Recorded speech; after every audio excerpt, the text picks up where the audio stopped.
Hello everyone, welcome to अवलोकन IAS.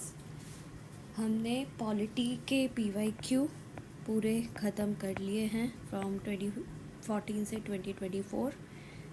सबका analysis, किस में क्या ट्रिक्स यूज़ हो सकती थी, कैसी थिंकिंग हमें रखनी है while we are solving the question, कौन से वर्ड पे फोकस करना है, कैसे अंडरलाइन करना है, everything thoroughly we have discussed in our videos. Around 20 videos कुछ हैं एंड छोटे छोटे वीडियोज़ हैं, 5-5 क्वेश्चन करके किया है ताकि एक फैटीग ना हो वाइल वॉचिंग द वीडियोज़।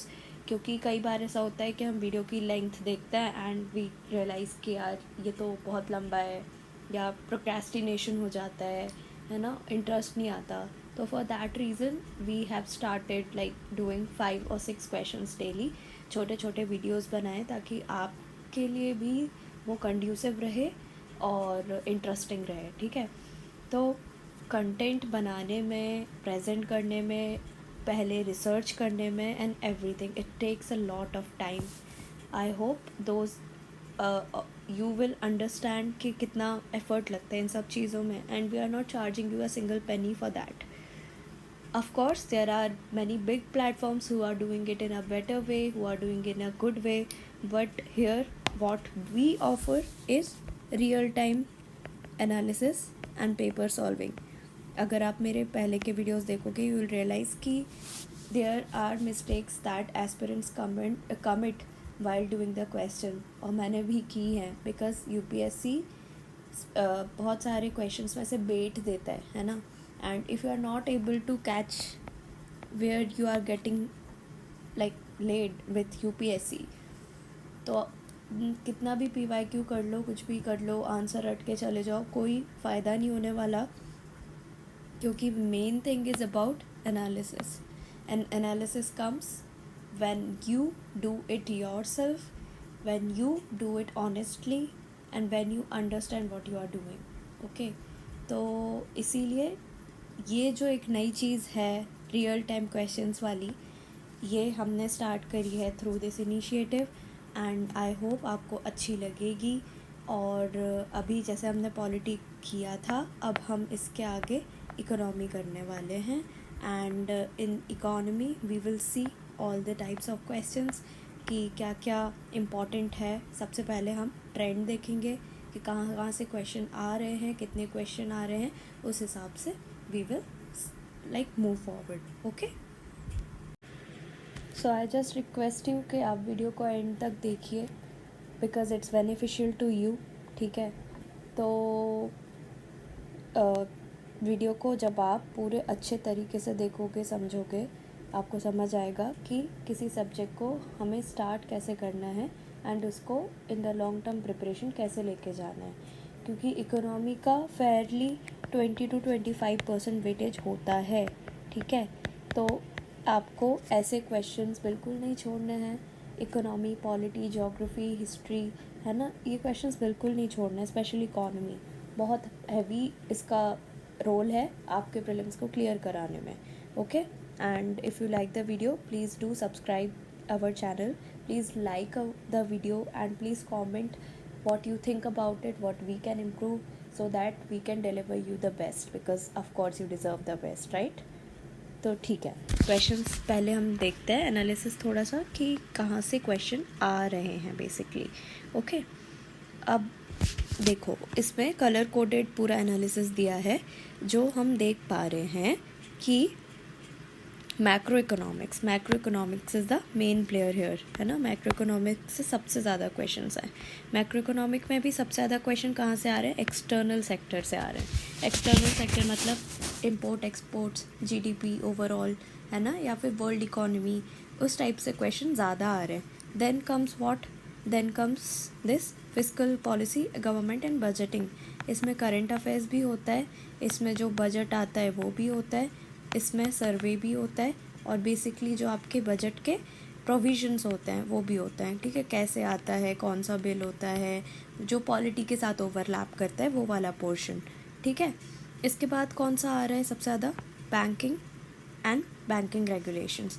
तो इसमें आपकी जो open market open market operations हैं, इसके बाद आरबीआई के फंक्शंस हैं, मॉनेटरी पॉलिसी कमिटी हो गया, इन्फ्लेशन हो गया, है ना, इकोनॉमिक ग्रोथ हो गया, ये सारी चीज़ें बहुत ज़्यादा आती हैं। ओके, डू यू अंडरस्टैंड कि मैं किस तरीके से आपको कंटिन्यू करा रही हूँ, लेके जा रही हूँ, ताकि आपको समझ में आए कि आपको पोर्शंस किस प्रायोरिटी में पढ़ना है। ठीक है, आप अपने नोट्स में इसको टिक करते जाना कि इस प्रायोरिटी में हमें करना है, जैसे फर्स्ट, फिर ये सेकंड, फिर ये थर्ड हो गया। अब इसके बाद क्वेश्चंस कहाँ से आ रहे हैं, मॉनेटरी पॉलिसी वो हमने देख लिया, ठीक है, ये इसी में आ जाएगा, बैंकिंग एंड रेगुलेशंस में। ओके, देन मनी सप्लाई, ठीक है, तो different degrees of money supply होता है। उसके बाद मनी सप्लाई के रियल टर्म्स क्या है, रियल मनी क्या है, और अलग अलग जो चीज़ें हैं उससे related, national income and accounting, इससे डायरेक्ट क्वेश्चंस आते हैं कि डेप्रिसिएशन कैसे होता है, नेट से ग्रॉस पे कैसे जाता है, फैक्टर से मार्केट में कैसे जाते हैं, ये सब बेसिक चीज़ें हैं that you need to know. ठीक है, payment ecosystem, this is very very important in today's realm, because जो हमारा डिजिटल इकोसिस्टम बढ़ा है, दैट इफ़ यू नो कि India is the largest like in largest economy in terms of digital payments, है ना, तो ये चीज़ें इम्पॉर्टेंट हो जाती है इसमें। ओके, अब सेकंड है Indian economy. Okay, Indian economy से कहाँ से क्वेश्चन आ रहे हैं that we need to figure out. तो जैसे इसमें सबसे पहला, सबसे most important 23 question, whopping 23 question, ये आपके 10 ईयर का एनालिसिस है। ठीक है, 23 क्वेश्चन आपके एग्रीकल्चर सेक्टर से आ रहे हैं। This includes crops, this includes current affairs related to agriculture, MSP के प्रोविजंस, या फिर whatever is in the news, सब कुछ एग्रीकल्चर से आ रहा है। अभी मिलेट्स बहुत ज़्यादा प्रेवलेंस में है, वो भी आ रही हैं, है ना। देन अगेन क्या इम्पॉर्टेंट हो जाता है, इंडस्ट्री सेक्टर आपका इम्पॉर्टेंट हो जाता है ना। फिर और क्या इम्पॉर्टेंट हो जाता है, labour and employment, social security, digitisation, quality standardisation, skill acquisition, poverty, ये वाला पार्ट क्वेश्चंस आते हैं यहाँ से। रिफॉर्म्स कभी मिस मत करना, स्पेशली मेंस के लिए तो ये और भी इम्पॉर्टेंट है। ओके, प्लानिंग, एनर्जी सेक्टर से बहुत क्वेश्चंस आ रहे हैं, तो न्यूक्लियर एनर्जी वगैरह, है ना, सेल्फ सस्टेनिंग रिएक्शंस होने लगे, तो ये सब चीज़ें इंपॉर्टेंट है। इंफ्रास्ट्रक्चर है, पीपीपी मॉडल्स जैसे हो गया, हाइब्रिड एन्युटी मॉडल हो गया, डिफरेंट टाइप के जो मॉडल हैं वो सब आते हैं, है ना। लैंड रिफॉर्म, अब ये लैंड रिफॉर्म और पोस्ट 1991 रिफॉर्म्स, ये दोनों एक ही क्लब कर दो तो समझ में आएगा कि कितना इम्पोर्टेंट है। ठीक है, इसमें हमने एक और चीज़ मैक्रो इकोनॉमिक्स में मिस कर दी, फाइनेंशियल मार्केट, थोड़ा सा टफ सेक्शन हो जाता है, बट अभी मार्केट में नोट्स आ गए हैं that are sufficient enough to deal with this part also.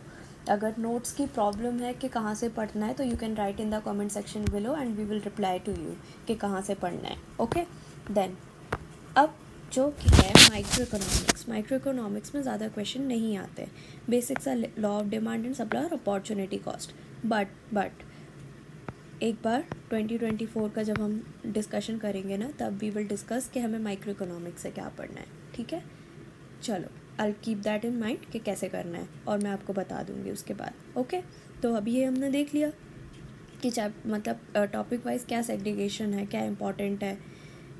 अगर ज़रूरत लगे तो इसका स्क्रीनशॉट ले लो, और अगर वो भी ऐसे कंड्यूसिव नहीं हो रहा तो you can write in the comment section again, so I can provide you with the PDF also. ठीक है, चलो अब क्या देखेंगे, क्वेश्चन सोर्स या फिर क्वेश्चन टाइप किसका है। ओके, किस टाइप के क्वेश्चन आ रहे हैं, that is primarily we are going to look in. अब जो लोग क्वेश्चन करते हैं कि इकोनॉमी के क्वेश्चन बहुत अनडूएबल होते हैं, है ना, या फिर you need a high amount of economic और financial knowledge to attempt those question, that is absolutely wrong. Okay, हर टाइप के क्वेश्चन बनते हैं, और we just need to know what to do and what to leave, the art of leaving. ठीक है, UPSC में art of leaving is important. आप क्या है, सारे सोर्सेस के पीछे भागोगे ना तो कुछ नहीं कर पाओगे। हमें एक सोर्स पकड़ना है, प्लस न्यूज़पेपर या करंट अफेयर्स मैगजीन या जो भी आप फॉलो करते हो, बट आई विल सजेस्ट कि newspaper is the like ultimate solution to every problem of yours. अगर आपको आता है कि न्यूज़पेपर को पढ़ना कैसे है, सही से कैसे पढ़ना है ना? तो you can do wonders, I am telling you, in every subject, in prelims, mains and interview. You just need to find out the right way to do it. ठीक है? तो एक सोर्स करना है, बार बार करना है, और इसके साथ साथ आपको एमसीक्यूज सॉल्व करना है। अब एमसीक्यूज कौन से सॉल्व करना है? आई गेस अभी मार्केट में विवेक सिंह सर के एमसीक्यूज जो है इकोनॉमिक्स के, दैट आर वेरी गुड। 400 और 450 कुछ एमसीक्यूज है उनके। That is ultimate solution for your MCQ problem, topic wise है, that you can do very easily। ठीक है? तो वो आप कर सकते हो। इसके साथ साथ जो भी आप एक सोर्स पढ़ रहे हो स्टैटिक का, वो करते रहो। और न्यूज़पेपर, अब देखो बहुत लेट हो गया है न्यूज़पेपर के पीछे, बट जो लोग 2026 के अटेम्प्ट की तैयारी कर रहे हैं, I suggest them newspaper is the ultimate solution. If you want a video on how to read newspaper, how to use newspaper, I can give you that as well. It's not a problem. Whatever you want, we are ready to give you. We just need you to be a, participant in this process. Okay? क्योंकि हम ready हैं करने के लिए, तो you should be ready to take it. Okay? Otherwise कोई sense नहीं रह जाएगा. We need to maintain a proper communication regarding that. Okay? तो जो 48 क्वेश्चन है वो एसेंशियल मटेरियल्स यार। एसेंशियल मटेरियल क्या? आपका स्टैटिक, जो भी आप पढ़ रहे हो, मृणाल पढ़ रहे हो, चाहे आप विवेक सिंह पढ़ रहे हो, चाहे आप कोई भी XYZ कोई भी सोर्स उठा के पढ़ रहे हो, वो आपके 48 क्वेश्चंस उसमें हो रहे हैं। ठीक है? मतलब अगर 25 क्वेश्चन आ रहे हैं, ठीक है, 25 में से कम 12 या 13 क्वेश्चन ऐसे होंगे जो आपके बेसिक सोर्स से हो जाएंगे, अगर आपको बेसिक नॉलेज है तो। That is 26 marks. ओके? आपको कितना कट ऑफ जा रहा है आपका? 200 में से आपके चलो 90 जा रहा है, 100 जा रहा है, मतलब कितने क्वेश्चन करने हैं आपको? 50 क्वेश्चन सही करना है ना? राइट? अगर चलो और भी मिला लिया, अगर आप 90 क्वेश्चन भी कर रहे हो, तो you need to get these 50 और 55 question right to get into it, right? तो इतना तो कर ही सकते हो। आपका स्टैटिक बहुत स्ट्रांग होना चाहिए, ये बात है। स्टैटिक में गलती करी तो मतलब बात खत्म है ना? फिर इसका सबसे इकोनॉमिक्स में सबसे एसेंशियल है आपका न्यूज़पेपर। अब इसका मतलब ये है कि आपको बजट, सर्वे, स्कीम्स, और जो भी करंट इंटरनेशनल चल रहा है, ठीक है, इंटरनेशनल लेवल पे, वो आपको आना चाहिए। इसका मतलब ये है एसेंशियल न्यूज़पेपर का मतलब। ठीक है? Contemporary affairs, it's not current affairs, it's contemporary affairs. ठीक है? तो ये भी चीज आपकी बहुत इंपॉर्टेंट हो जाती है। अब इसके बाद 37 क्वेश्चन आ रहे हैं रेफरेंस मटेरियल से, और 20 क्वेश्चन आ रहे हैं रैंडम रिसोर्स। इसको तुम छोड़ दो। इसको इसीलिए छोड़ दो क्योंकि ये किसी के बस का नहीं है तो ये कंपटीशन जो आपको नहीं आ रहा, हो सकता है सामने वाले को भी नहीं आ रहा हो, राइट? तो कंपटीशन में रहने के लिए जो सबको आता है वो हमें आना चाहिए। बस that's it. Trust me, that's it. ठीक है? अब ये रेफरेंस मटेरियल का मतलब क्या होता है? ये होता है PIB हो गया, या फिर कोई भी जैसे वेबसाइट होगी, विकासपीडिया हो गया, या कोई भी रैंडम वेबसाइट हो गई। अब इसके लिए सोल्यूशन होती है आपकी अगेन करंट अफेयर्स मैगजीन। जब कोई और हमारे लिए बैठ के कंपाइलेशन बना रहा है, मेहनत कर रहा है, तो why should be waste our time? थोड़ा स्मार्ट वर्क करो। हार्ड वर्क करने का हर बार सेंस नहीं बनता। ठीक है? Smart work is important. बहुत कम टाइम है, बहुत सारा पढ़ना है, बहुत बार पढ़ना है, तो it needs your smart work. ठीक है? तो ये सब चीजें हमने देख ली। अब क्या? जो डिफिकल्टी लेवल एनालिसिस जो हम बता रहे हैं ना, कि ये जो क्वेश्चंस आ रहे हैं, 37 एंड 20 क्वेश्चंस, इन ये जो होंगे थोड़े से ये डिफिकल्ट लगेंगे क्योंकि थोड़ा आउट ऑफ द ब्लू कुछ भी आ जाएगा। अदरवाइज ये जो होंगे ना, ये तो डुएबल होंगे। ठीक है? तो थोड़ा ये भी चार्ट देख लेते। अब देखो, यहाँ क्या लिखा है? Every year, irrespective of how many unconventional and difficult theme feature, on an average 40% of the questions have always been easy. Another 30-40% are of moderate or medium level, and only 3-4 questions are difficult. हम क्या करते हैं? Human mind की एक tendency होती है, हम glass half fill नहीं देखते, हम ग्लास हाफ खाली ही देखते हैं। ठीक है? हमारी प्लेट में क्या है हम वो नहीं देखेंगे, साइड वाले की प्लेट में क्या है हम वो ज्यादा देखेंगे। ये टेंडेंसी खत्म करना है। Anyways, you are going to be an administrator tomorrow. You are going to manage your district or whatever. You are going to be an IAPS or IFS officer. You need to identify कि अगर 10 problem है तो वो 4 कौन सी problem है जिसको मैं easily यहाँ बैठे बैठे सॉल्व कर सकता हूँ ताकि मेरा बर्डन कम हो जाए। Do you understand the essence or the crux of this statement that I have told you? You need to identify these 30-40% of questions that are easy and moderate. हमें सिर्फ वही करना है. ये तीन चार के पीछे आप अगर मगजमारी करोगे तो इसका कोई सेंस नहीं बनेगा. क्या होता है ना, जैसे सपोज क्वेश्चन आया 1 2 3 4, चार क्वेश्चन दिए हैं, ठीक है. ये इजी है, ये टफ है, ठीक है, ये भी इजी है और ये भी इजी है. हमने ये कर लिया. अरे वाह, मजा आ गया, एकदम इजी क्वेश्चन है. अब हम आए टफ क्वेश्चन पर. हम यहाँ बहुत खुश थे, ठीक है. आपका चार्ट दिखाती हूँ. हैप्पीनेस इधर जा रही है हमारी कि भाई ये तो इजी क्वेश्चन आ गए, अच्छे मार्क्स आ जाएंगे. फिर आ गया क्या, ये टफ. टफ क्वेश्चन आपको ले गया ऐसा यहाँ पे नीचे, ठीक है. अब यहाँ से होना, ये कॉन्फिडेंस है आपका, ये गया नीचे. अब क्या होगा इससे?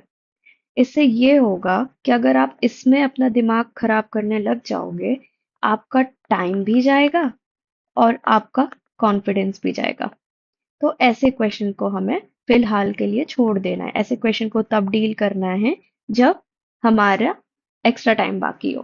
पहले पूरा इजी इजी वाले या जो तुम्हें आते हैं वो कर लो ताकि कॉन्फिडेंस बन जाए. मैं सही बता रही हूँ, जिन लोगों का नहीं होता ना और बहुत पढ़ने के बावजूद भी, उनका प्रॉब्लम ही ये है, confidence. Including me, I am also counting myself in it. ठीक है. तो मेरा भी जब भी रुका है, इट्स बिकॉज ऑफ कॉन्फिडेंस. मेरा कॉन्फिडेंस लो हो गया and I am not able to do the questions further. तो ये क्वेश्चन भी गलत होगा और ये क्वेश्चन भी गलत होगा. जो इजी है ना वो भी उसको गलत करोगे क्योंकि दिमाग में बैठ गया कि पेपर टफ है. और दिमाग में बैठ गया तो you commit the mistakes. Learn from these mistakes, है ना.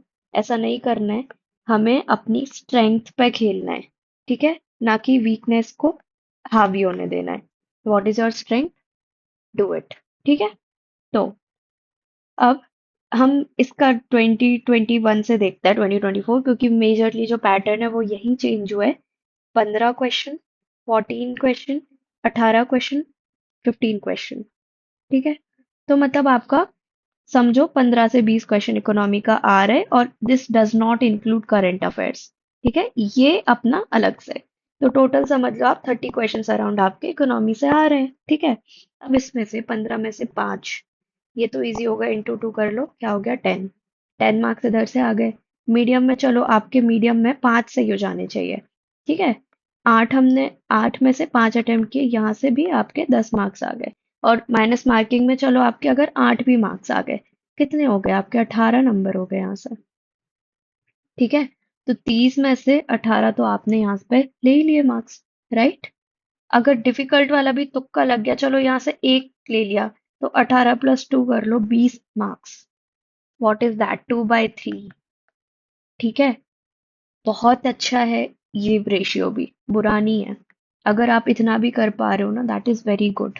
तो हमें जो आपके इजी और मीडियम है, हमें इस पे फोकस करना है. हमें इस पे दुखड़ा नहीं रोना. क्योंकि ये देखो, आपका 3 6 2 है ना, या फिर 2 3 3, 2 3 2 3 क्वेश्चन है जो ऐसे हो रहे हैं. बाकी तो 18 8 7 5 8, तो इन क्वेश्चंस पे हमें फोकस करना है. ओके. तो that is like basic clear strategy. अब हम बाकी जब क्वेश्चन देखेंगे, हम रियल टाइम एनालिसिस देखेंगे, questions are also ready. Next session में हम क्वेश्चन स्टार्ट करेंगे. ओके. तो ये जब रियल टाइम एनालिसिस देखेंगे ना, तो वी विल रियलाइज कि जो मैं कह रही हूँ वो किस हद तक सही है और गलत है. बट फॉर दैट एक शर्त है, you need to be consistent. You need to be consistent in order to be a winner. ठीक है. Consistency is the key. Stay here, don't go like आज ये वीडियो देखा, कल वो वीडियो देखा, परसों वो वीडियो देखा, ये एजुकेटर अच्छा पढ़ा रहा है, ये अच्छा पढ़ा रहा है. ऐसे करोगे ना, टाइम वेस्ट होगा, कोई सेंस नहीं बनेगा. Pick one and stick to it. Okay. Again I am telling, pick one and stick to it. और अच्छे से करो. I am giving you this guarantee कि प्रीलिम्स हो जाएगा अगर आप ऑनेस्ट रहोगे अपने आप से तो. ठीक है. तो हम नेक्स्ट सेशन में क्वेश्चन स्टार्ट करेंगे. And till then, thank you. Practice करो थोड़ा सा, अपने आप से देखो कैसे टाइप के क्वेश्चंस आ रहे हैं. From tomorrow we will start it. Okay. जो भी डाउट हो, you can write in the comment section below and you are free to express your views also. No. तो जो भी हो, let me know. Okay. Once again, thank you and have a very good day ahead.